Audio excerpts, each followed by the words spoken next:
هو الذي أرسل رسوله بالهدى ودين الحق ليظهره على الدين كله ولو كره المشركون آمنت بالله صدق الله مولانا العظيم وصدق رسوله النبي الأمين الكريم الرؤوف الرحيم.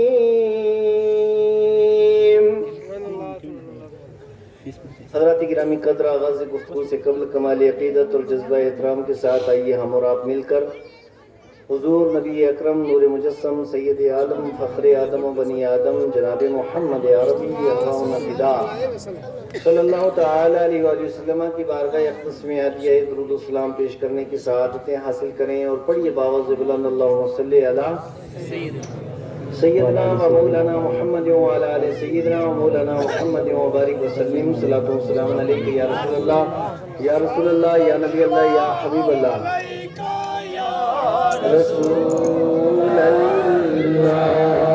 سلام علیکہ یا حبیب اللہ صلی اللہ علیکہ یا رسول اللہ وسلام علیکہ یا حبیب اللہ. میرے برادر عزیز حضرت مولانا شہزاد احمد صاحب اور حضرت مولانا امتیاز احمد صاحب، ان دونوں عزیزوں کی وجہ سے اور ان کی دعوت پر آپ حضرات سے ہماری آج ملاقات ہو رہی ہے. دعا کریں اللہ تعالیٰ ہماری اس ملاقات کو ہماری نجات کا ذریعہ بنائے اور اللہ تعالیٰ اس محفل پاک کو اپنی بارگاہ میں قبول فرمائے. اور یہ میں یقین کامل کے ساتھ کہتا ہوں کہ یہ محفل اللہ کی بارگاہ میں قبول ہے. بارگاہ میں یہ محفل قبول کیسے ہے؟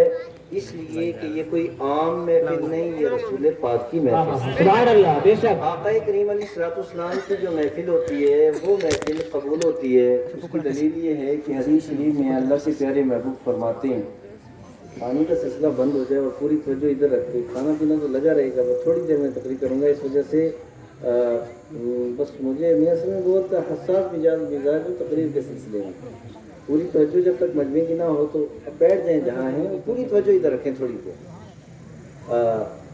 آدھے ایک گھنٹے میں کوئی مسئلہ نہیں خاص، تو روزے بھی رکھتے ہیں 14 گھنٹے کے ہم لوگ. تو میں یہ عرض کر رہا تھا کہ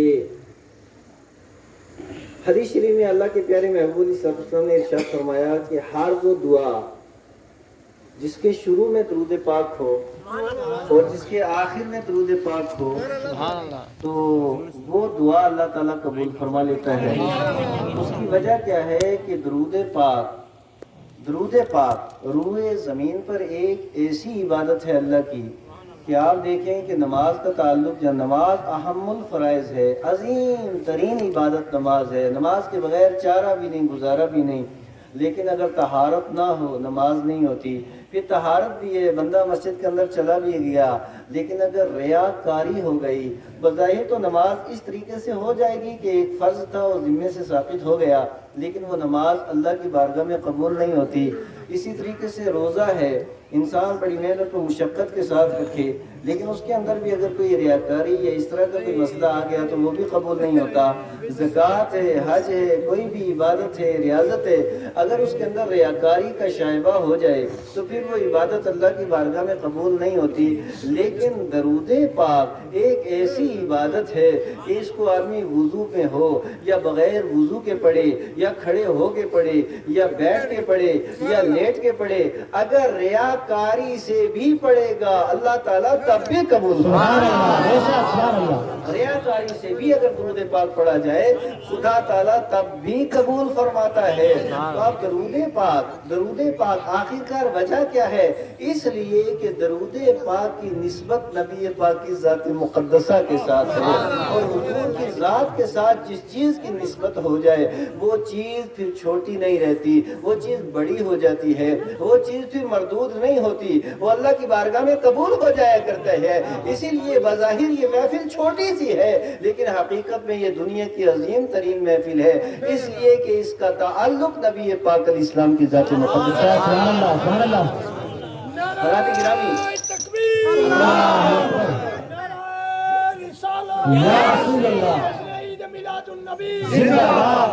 اور یہ بھی میں عرض کرتا چلوں کہ آپ دیکھیے اس محفل کی شان و عظمت کیا ہے۔ حضرت علامہ عبد الرحمن ابن جوزی رحمۃ اللہ تعالی علیہ وہ فرماتے ہیں کہ جس علاقے میں مصطفیٰ کریم علیہ السلام کی محفل میلاد ہو جاتی ہے، اللہ تعالیٰ 1 سال تک اس علاقے سے مصیبتوں کو دور فرما دیتا ہے، بلاؤں کو اللہ تعالیٰ دور فرما دیتا ہے، اور وہ علاقہ خدائے قدوس کی امان میں آ جاتا ہے جہاں پہ محفل میلاد ہو۔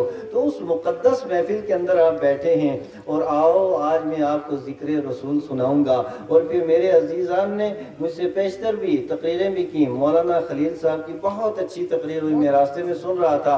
اللہ تبارک و تعالیٰ ان کی امثال ہماری اس جماعت کے اندر زیادہ سے زیادہ پیدا کرے۔ اور میرے عزیز مکرم حضرت مولانا سید فاضل صاحب بخاری، وہ تو ماشاءاللہ ہیں بھی سید بھی، آل رسول بھی، حسبی نسبی اور پھر بخاری بھی، اور وہ آپ کی مرکزی جامع مسجد منڈی کے امام و خطیب بھی ہیں، بہت اچھے مقرر ہیں۔ میں ان حضرات کے لیے دعا گو ہوں کہ اللہ تبارک و تعالیٰ ان حضرات کو کے علم میں، ان کے عمر میں، ان کے زہد میں، ان کے تقوی میں اللہ تعالیٰ برکتیں عطا فرمائے۔ بڑے اچھے لوگ ہیں یہ، اور باقی اتنے علماء کرام بہت سے حضرات کے میں نام بھی نہیں جانتا۔ اور مجھے آج یہ سن کر کے بہت خوشی ہوئی کہ اس علاقے کے کافی سارے بچے یو پی کے مختلف اداروں کے اندر زیر تعلیم ہیں، وہ تعلیم حاصل کر رہے ہیں۔ میں کہتا ہوں کہ جس علاقے کے اندر اور جس خاندان کے اندر ایک عالم پیدا ہوتا ہے، اس علاقے کی بھی اللہ حفاظت فرماتا ہے، اس خاندان کی بھی اللہ حفاظت فرماتا ہے۔ وجہ کیا؟ آقا فرماتے ہیں فقیہ واحد اشد علی الشیطان من 1000 عابد۔ ایک عالم دین ایک علاقے میں ہوگا، ایک فقیہ واحد، یہ حضور کا فرمان ہے، فقیہ واحد، ایک عالم دین ایک علاقے میں ہوگا، اشد علی الشیطان، اس کا ترجمہ کر رہا ہوں، شیطان اس سے اتنا ڈرے گا، شیطان اس سے اتنا ڈرے گا، یا رسول اللہ کتنا ڈرے گا، من 1000 عابد، 1000 سائیں ایک طرف، 1000 سائیں ایک طرف ہوں اور ایک عالم دین ایک طرف ہو، تب بھی اگر شیطان کو زیادہ خطرہ ہوگا تو عالم دین سبحان اللہ، سبحان اللہ۔ آقا کریم علیہ السلام کا فرمان ہے۔ اس وجہ سے اس علاقے کے اندر الحمدللہ یہ علماء کرام، بہت خوشی ہوئی مجھے سن کر کے، جس مکان کے اوپر ہم بیٹھے ہیں اس مکان کے اندر بھی ایک طالب علم رہتے ہیں اور ایک عالم رہتے ہیں۔ ان کی فضیلت اور ان کی عظمت کیا ہے؟ اللہ کے پیارے محبوب فرماتے ہیں ایک عالم دین یا ایک طالب علم جب کسی گاؤں سے، کسی بستی سے، کسی شہر سے، کسی علاقے سے گزر جاتا ہے، اس کے قدموں اور چلنے کی برکت سے اللہ تعالیٰ اس گاؤں کے، اس بستی کے قبرستان سے 40 دن تک عذاب کو اٹھا لیتا ہے۔ مجھے بتائیے کہ جس گاؤں سے صرف گزر جائے، پھر جس گاؤں کے اندر ڈیرا اس کا ہو، جس گھر کے اندر بسنا اس کا ہو، جس گھر کے اندر، جس علاقے کے اندر رہنا اس کا ہو، اور پھر جس بستی کے اندر وہ لوگ رہتے ہوں، ان کی فضیلت و عظمت کیا ہوگی۔ تقریر کے آخر میں یہ باتیں میں آپ سے عرض کروں گا۔ الحمدللہ یہ خوشی ہوئی۔ اب آپ حضرات ذہنی طور پہ تیار ہو جائیے، میں تقریر شروع کرنے لگا ہوں اس دعا کے ساتھ کہ اللہ تعالیٰ حق بولنے، حق سننے اور حق پر عمل کرنے کی توفیق عطا فرمائے۔ میرا رب فرماتا ہے لقد، میرا رب فرماتا هو الذی ارسل، وہ ہے ارسل رسولہ، جس نے اپنے رسول کو بھیجا، خوبصورت رسول کو بھیجا، خوبصورت رسول کو بھیجا، شان والے رسول کو بھیجا، عظمت والے رسول کو بھیجا۔ ایک ہے آنا، ایک ہے بھیجنا۔ بھیجا، بچے کو سائڈ کرو۔ میں آپ سے یہ عرض کروں کہ ایک ہے بھیجنا، هو الذی ارسل، میرے رب نے بھیجا، کس کو بھیجا؟ اپنے رسول کو بھیجا۔ جب اللہ بھیجتا ہے، جب اللہ کسی کو بھیجتا ہے، شان دے کے بھیجتا ہے، عزت دے کے بھیجتا ہے، عظمت دے کے بھیجتا ہے، اور طاقت دے کے بھیجتا ہے، علم دے کے بھیجتا ہے، ایکسٹرا پاور دے کر کے بھیجتا ہے۔ سبحان اللہ، سبحان اللہ، بے شک۔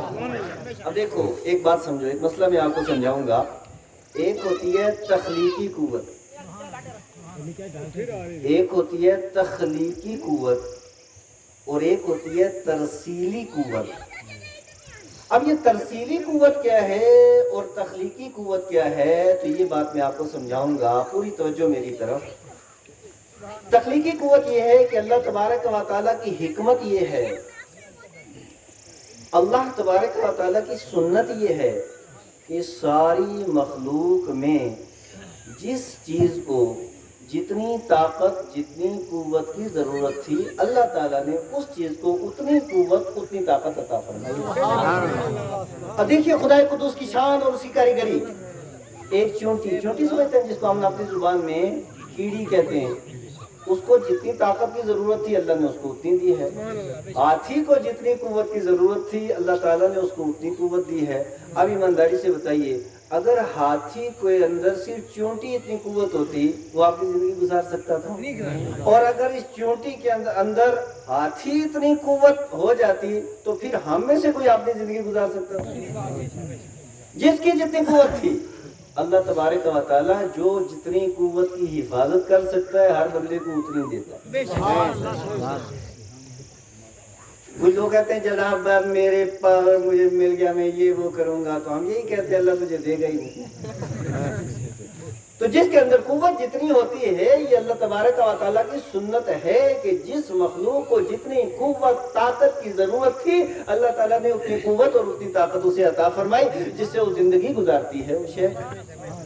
لیکن خدا جب کسی کو بھیجتا ہے تو وہ تخلیقی قوت بھی دیتا ہے اور ترسیلی بھیجنے والی قوت بھی اللہ تبارک و تعالیٰ عطا فرماتا ہے. اب خدا نے بھیجا، اب کیسے بھیجا؟ آؤ میں آپ کو قرآن سناتا ہوں. رب فرماتے ہیں الم تر کیف فعل ربک باصحاب الفیل الم یجعل کیدہم فی تضلیل وارسل علیہم طیرا ابابیل. اللہ تعالیٰ نے ایک چونٹیوں یہ چڑیوں کو، جس کو ہم اپنی زبان میں چمچیڑی کہتے ہیں نا، اسی کی طرح ایک ہے ابابیل چھوٹی سی چڑیا، اس کو بھیجا. یمن کا ایک گورنر تھا، بعد میں بادشاہ بھی بنا، اس کا نام تھا ابرہا. کیا تھا؟ ابرہا. لیکن اللہ کی قدرت نہ ابرہا نہ تب رہا. ابرہا اور تھا بالکل یہ احمق ترین بیوقوف ترین آدمی. آپ کہیں گے دیکھو جی مولوی آپ نے سامنے کسی کو سمجھتے ہی نہیں، یہ گورنر ہے اور گورنر بیوقوف. میں کہتا ہوں ہاں میں نے تخت اور کرسیوں کے اوپر کئی گدھوں کو بیٹھے بھی دیکھا. کوئی ضروری نہیں جو کرسی کے اوپر بیٹھے وہ دانشمند بھی ہو، دانشور بھی ہو، ذی علم بھی ہو، ذی ہوش بھی ہو اور پھر لوگوں کا ہمدرد بھی ہو. کوئی ضروری نہیں. اللہ تبارک و تعالیٰ کرسی پہ بیٹھ کر کے امتحان دیتا ہے یا امتحان لیتا ہے. اللہ تبارک و تعالیٰ کو کرسی دینی بھی آتی ہے، کرسی لینی بھی آتی ہے. سبحان اللہ سبحان اللہ. اب ابرہا وہ بیٹھا اور بیٹھنے کے بعد اس نے ایک عجیب معاملہ کیا. اپنے علاقے کے اندر اسے ایک بلڈنگ بنائی اور اس کا نام کعبہ رکھ دیا اور لوگوں سے کہا جی اس کا طواف کرو، کیونکہ جو رونقیں مکہ معظمہ میں ہیں اور ان کے یہاں بھی لگنی چاہیے. لوگ دور دور سے شق و رحال کر کے آتے ہیں، سفر کر کے آتے ہیں، سفر کر کے تاکہ یہاں بھی اور میری بھی واہ واہ ہو. اس کو کیا پتا کہ کہاں خلیل اللہ اور کہاں تیرے جیسا گدھا. نسبت خاک رب عالم پاک. لیکن اب یہ مزید ہو گیا کہ میرے کعبے کا طواف کیوں نہیں کرتے. تو باہر عرب کا ایک آدمی تھا، اس کو بڑا غصہ آیا اور وہ اس کی بلڈنگ میں گیا تو وہی کام اس نے کیا جو عام طور پہ باتھ روم میں جا کے کیا جاتا ہے. اب اس کے بعد اس کو بڑا غصہ آیا اور اس نے اپنے سارے لوگوں کو بلایا. بلانے کے بعد مشورہ لیا اور کہا کہ کیا سلوک کیا جائے. کہ جناب والا ایک ہی کام کیا جائے. کیا کام کیا جائے؟ تو ایک بات میں آپ کو بتاؤں کہ جو بھی پیر ہو، فقیر ہو، مفتی ہو، عالم ہو، فاضل ہو، امام ہو، لیڈر ہو، قائد ہو، اس کے دائیں بائیں کچھ چاپلوس لوگ بھی رہتے ہیں. یہ بات آپ یاد رکھیں. اس کے دائیں بائیں کچھ چاپلوس لوگ، کوئی بھی باجی ہو دائیں بائیں کچھ چاپلوس رہیں گے اور وہ کام کرتے رہیں گے. نہیں جانے والا ایسا ہوا ایسا ہوا ایسا ہوا، اور یہ بھی سیدھے سادھے لوگوں کی قوم ایسی، یہاں بھی ایسا ہی ہوا ہوگا. چاپلوس رہتے ہیں، ہر ایک کے دائیں بائیں رہتے ہیں. اور یہ آج سے نہیں، شروع سے اب اس کے بھی دائیں بائیں چاپلوس تھے، تو ان چاپلوسوں نے مشورہ دیا کہ ایسا کرو کہ قوت تمہارے پاس، طاقت تمہارے پاس، زور تمہارے پاس، تلوار تمہارے پاس، اور سامان ضرب و حر تمہارے پاس، ہاتھی تمہارے پاس، اونٹ اور گھوڑے تمہارے پاس، کیونکہ انہی چیزوں سے اس زمانے میں جنگ ہوتی تھی، بیٹم بم تو تھا نہیں، گولی تو تھی نہیں، کہا تلواریں تمہارے پاس تھیں، کہا کیا کروں، کہا حملہ کر دو، کس پہ؟ شہر مکہ پہ، مسمار کر دو، کس کو؟ اصلی خانہ کعبہ کو، پھر روئے زمین پر کعبہ صرف ایک ہوگا اور وہ یمن میں ہوگا، اس کے بانی آپ ہوں گے، پھر ساری دنیا شہر مکہ میں نہیں آئے گی، یمن میں آئے گی۔ اس کے ذہن میں یہ شیطانی وسوسہ آ گیا، اور اس نے بھی نہ آؤ دیکھا نہ تاؤ دیکھا، ایک دم جناب والا وہ بھی بہت لشکر جرار، بڑے بڑے ہاتھی، بڑے بڑے پہلوان اور تلوار تیر لے کر کے ایک دم سیدھا آیا۔ اور آنے کے بعد حضرت آپ عمرے پہ تشریف لے گئے ہیں، تو وہاں جس وقت آپ میدان عرفات سے ادھر آئیے، میدان مزدلفہ اور میدان مینا یہ دونوں بالکل قریب قریب ہیں۔ مزدلفہ اور مینا کے درمیان ایک وادی ہے، اس وادی کو کہتے ہیں وادی محضر۔ اس وادی محشر میں یہ آئے اور آنے کے بعد وہاں بیٹھ گئے، سارے ہاتھی بھی اور ساری ان کی فوجیں بھی، اور سارے آ کر کے جب وہاں بیٹھ گئے، اور بیٹھنے کے بعد عرب والوں نے اور جتنے بھی شہر مکہ کے رہنے والے تھے انہوں نے اپنا سارا شہر خالی کر دیا، پہاڑیوں کے اوپر چڑھ گئے، کیونکہ آ کر کے اب یہ حملہ کرنے والا تھا۔ جب یہ حملہ کرنے کے لیے یہاں پہ پہنچا اور پوری قوت کے ساتھ خانہ کعبہ کو گرانا چاہتا تھا اور حملہ کرنا چاہتا تھا، لیکن اس کے سارے اونٹ بیٹھ گئے، اس کے سارے ہاتھی بیٹھ گئے، اس کے ہاتھی سارے مکہ میں بیٹھے تھے، اونٹ سارے اجمیر میں بیٹھے، اس لیے کہ جلوہ یہاں بھی وہیں کا ہے۔ اب بیٹھ گئے، اور بیٹھنے کے بعد پھر یہ بڑا پریشان ہوا۔ بہرحال ساری بات بتانا مقصود نہیں، اتنے میں کیا ہوا؟ وَأَرْسَلَ عَلَيْهِمْ طَيْرًا أَبَابِيلَ، میرے رب قدوس نے فوج بھیج دی، لیکن پاک پروردگار عالم کی سنت یہ ہے وہ پاور والے کے مقابلے میں پاور والے کو نہیں بھیجتا، پاور والے کے مقابلے میں کمزور کو بھیج کر کے اس کا سر کچل دیتا ہے۔ ابو جہل کو مروایا بھی تو 2 دیہاتی بچوں سے اور 2 کاشتکار بچوں سے، اللہ تعالیٰ کی ایک سنت ہے۔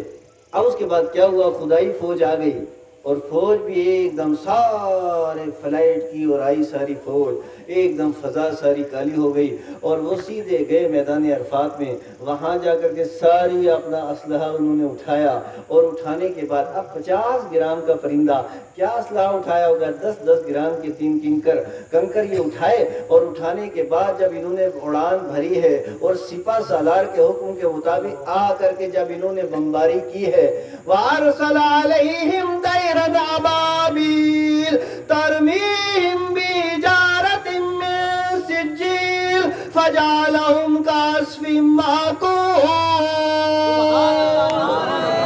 سبحان اللہ، یا رسول اللہ۔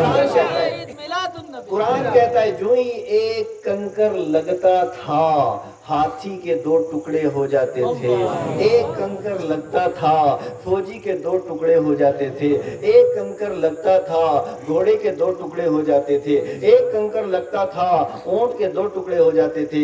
ساری فوج مر گئی، اب رہا غرق ہو گیا، سارے کے سارے تباہ ہو گئے، سارے برباد ہو گئے۔ قرآن کہتا ہے کعصف مأکول، کوترا بن گئے، اس کو ہماری زبان میں کوترا کہتے ہیں نا، بالکل بھوسا بن گئے، تباہ ہو گئے، برباد ہو گئے۔ مجھے آپ ایک ایمانداری سے بتائیے یار، یہ 10 گرام یعنی جس کو مکئی، جس کو امبک کہتے ہیں اپنی زبان میں، اتنے دانے، اتنا پتھر، کیا اس سے کوئی آدمی مرتا ہے؟